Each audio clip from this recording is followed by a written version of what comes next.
Жәйгі матур көннәрдә фермер Яков Степановның кәҗәләре көтүлекләрдә йөриләр, ә кыш чыгар өчен хайваннар азык белән тулысынча тәэмин ителгән. Хуҗалыкта аны үзләре әзерлиләр. Моның өчен техникада 200 гектар җирләре дә бар. К этому делу он привлек свою семью, у него сын здесь, видите, трактора стоят. Они занимаются кормопроизводством, и тракторами косят, где лужайки, где вот видите вот внизу. Там они это же брошенная земля, можно сказать, они с него очень хорошее сено получается.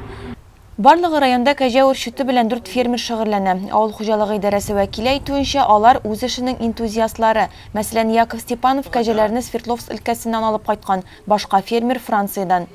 Надо представить, это он на самолете возил этих коз, овец оттуда, из Франции. Яков Степанов үз эшен дәүләт программасы ярдәмендә башлап җибәргән. Ул 1 миллион 300 мең сумлык грант откан.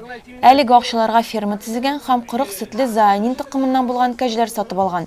Мәктәп шигарida сыерлар бар да күп мәктәп. Миңа сыер кирәк түгел дидем мин. Менә шуннан соң киттем Сернурга. Сернурда барып карап, шушы нигә килдем, менә нигә. Менә шу белән кәҗәгә дип инде программага кергә тырыштым. Менә шул программа буенча әйттем мен. Менә шуннан китте инде. Бүтән гаиләгез белән монда эшлисез? Монда гаилә генә түгел. Рабочийлар да бар, гаилә дә бар. По-всякому бывает. Бүген гомуми баш саны 75-кә җиткән, 35-е савым кәҗәләре. 4 яшьлек хайваннардан монда уртача 5-6 литр сөт савып алалар. Яшьрәкләре азрак бирә әлбәттә.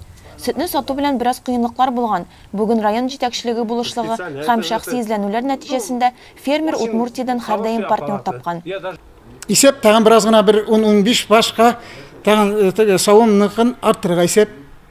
Потому что хәзер файдасы күрелә башлады. Моның өчен файдасы күрелмәде. Ул теге безнең өчен яшәргә генә җитә торган иде. Хәзер менә уже расширяция иткәчтән, сөтнең дә бәясе булгачтан, бераз аны вольнерак тотарга була акчаны аннан соң.